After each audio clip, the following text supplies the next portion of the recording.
इसकी सरकार को मदद करनी है, हम लोग पूरी मदद करें।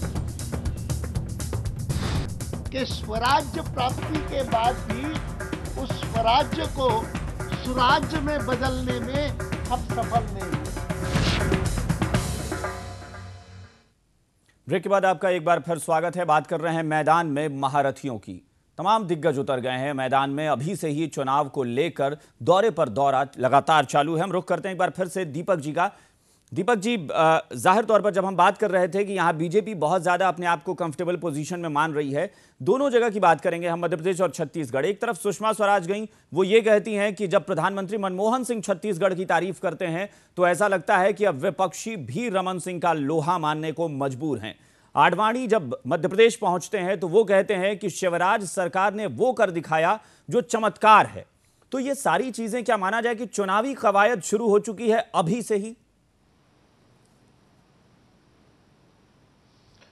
देखिए, चुनावी कवायद की बात नहीं है।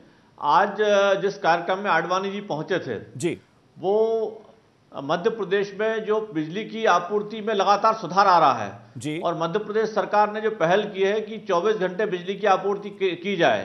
कांग्रेस के जमाने में जो बातें सपना हुआ करती थी वो आज फलीभूत होने जा रही है। तो ऐसे महत्वपूर्ण अवसर पर आडवाणी जी आए थे और उन्होंने कहा है कि ये वास्तव में चमत्कार है कि मध्य प्रदेश में सड़क के मोर्चे पर, बिजली के मोर्चे पर, सिंचाई की सुविधाओं की वृद्धि के हिसाब से, महिलाओं के सशक्तिकरण के हिसाब से, हर हिसाब से मध्य प्रदेश में चमत्कारिक नतीजे आए हैं। जो विकास के नए प्रतिमान स्थापित हुए हैं वो आश्चर्यजनक हैं। लेकिन एक चीज दीपक जी, जैसा कि हम कह रहे हैं कि कोई और पार्टी, कई बार ऐसा होता है कि कुछ पार्टियों को या कुछ लोगों को जब अंडर एस्टिमेट करके चलते हैं, उन्हें नजरअंदाज करने की कोशिश करते हैं, वो सेंध लगाते हैं। अखिलेश यादव देश के सबसे बड़े सूबे के मुख्यमंत्री हैं और जाहिर तौर पर समाजवादी पार्टी का भी अपना एक वोट बैंक है। तो मध्य प्रदेश में क्या कुछ सियासी माहौल या छत्तीसगढ़ में सियासी माहौल में कुछ हल्की फुल्की इधर उधर हो सकती है, सुगबुगाहट हो सकती है? नहीं, मध्य प्रदेश और छत्तीसगढ़ दोनों ही राज्यों में पूरी तरह दो ध्रुवीय राजनीति हो चुकी है, जिसमें पहली भारतीय जनता पार्टी और दूसरी कांग्रेस है। तीसरे मोर्चे के लिए, तीसरी पार्टी के लिए मध्य प्रदेश और छत्तीसगढ़ दोनों ही जगह कोई गुंजाइश नहीं है। हाँ, मध्य प्रदेश के कुछ सीमावर्ती जिलों में बहुजन समाज पार्टी और समाजवादी पार्टी लोग जातिगत आधार पर कुछ उम्मीदवार खड़े करने की कोशिश करते हैं। कई बार इक्का दुक्का सफलता भी मिल जाती है, लेकिन वो कोई संतुलन बिगाड़ने या बनाने की स्थिति में नहीं है। सरकार बनाना तो बहुत दूर की बात है। केवल वो अपना ख्याली पुलाव हो सकता है या कोई पहल कर सकते हैं जिसके कोई मायने नहीं है। चलिए अरविंद जी से पूछते हैं। अरविंद जी, यहां पर कांग्रेस के लिए पहले ही मुश्किलें बहुत ज्यादा हैं, क्योंकि जाहिर सी बात है कि बीजेपी, दोनों तमाम लोग मानते हैं और जो चुनावी रणनीतिकार हैं वो भी ये मानते हैं कि कांग्रेस जो है वो बीजेपी की तुलना में 19 अभी साबित हो रही है। लेकिन यहां अगर बाकी कुछ दल भी आ जाते हैं लड़ाई में तो फिर कांग्रेस का क्या होगा? कांग्रेस पूरी तैयारी में अपनी, और कांग्रेस की जो स्थिति बहुत मजबूत है, संगठन भी मजबूत है हमारा जी। जहां तक बीजेपी की बात है, बीजेपी में सिर्फ हवाबाजी चल रही है। मुख्यमंत्री घोषणा करते चले जाते हैं, किसी प्रकार की घोषणा में कोई उनकी काम नहीं हो रहा है।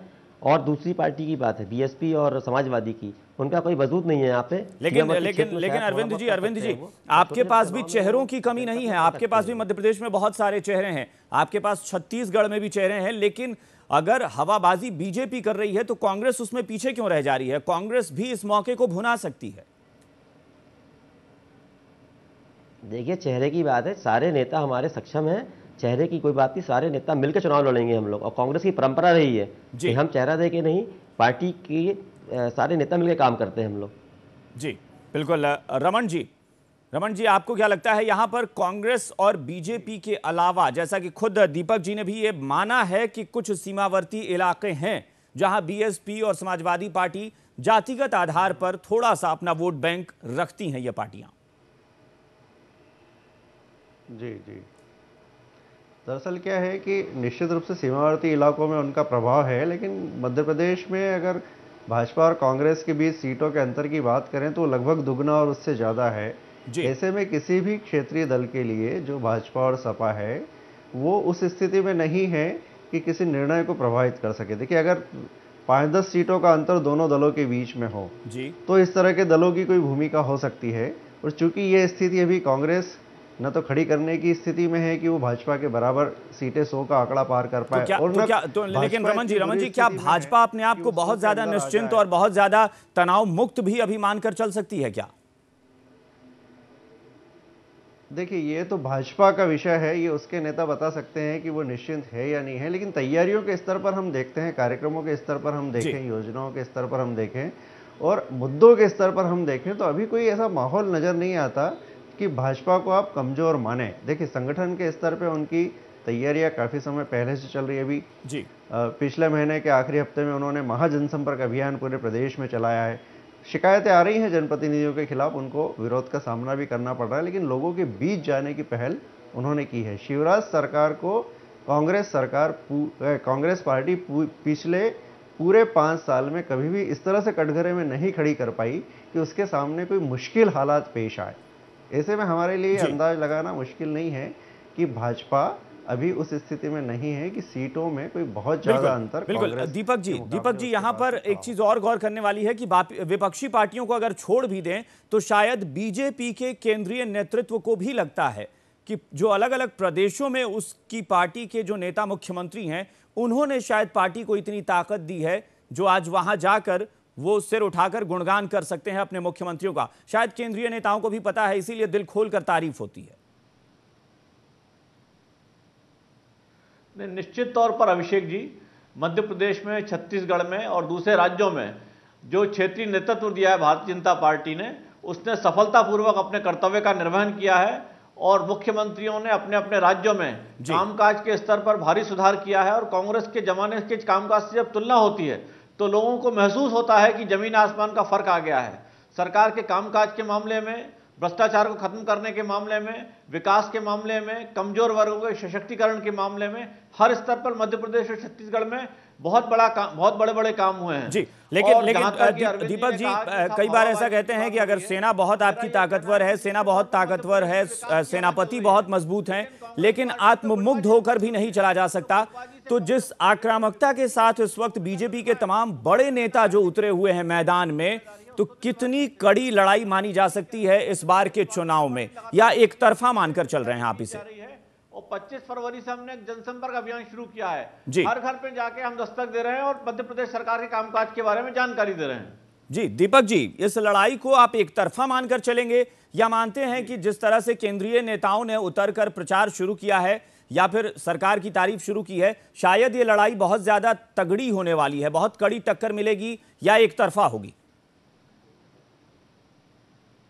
नहीं, निश्चित तौर पे अभिषेक जी, हम युद्ध को युद्ध की तरह ही लेते हैं, लेकिन हमने जो तीनों हमारी जो मजबूतियां हैं, हम उनको मजबूतियों का लाभ उठाते हुए कि सरकार का जो कामकाज है वो बेहतर है, हमारे पास अच्छा नेता है और हमारी पार्टी का नेटवर्क हर पोलिंग बूथ तक फैला हुआ है। बिल्कुल। इन तीनों चलिए दीपक जी वक्त की कमी है, अरविंद जी से एक टिप्पणी लेंगे। अरविंद जी, आखिर क्या वजह है कि लड़ाई जब इतनी रोचक हो गई है, लड़ाई अभी से ही चालू हो गई है, फिर क्या वजह है कि बीजेपी के नेता तो अपना मानते हैं कि कांग्रेस यहां कमजोर है, लेकिन बाकी लोग जो हैं जिनका राजनीति से कोई लेना देना नहीं है, पत्रकार के नाते भी तमाम मानते हैं लोग कि यहां कांग्रेस पिछड़ रही है थोड़ी सी इस लड़ाई में, उसके महारथी अभी मैदान में उतने आक्रामकता के साथ नहीं दिख रहे?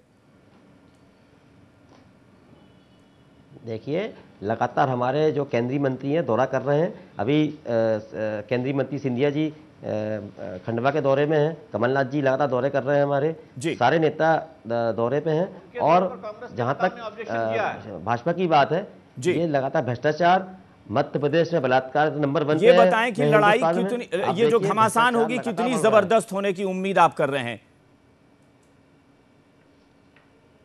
घमासान तो होगा, जबरदस्त घमासान होगा और कांग्रेस में निश्चित रूप से आगे निकलेगी। कांग्रेस आगे निकलेगी। रमन जी, आपसे भी बस आखिरी टिप्पणी, यहां लड़ाई बहुत कांटे की हो सकती है या एक तरफा मानकर चले?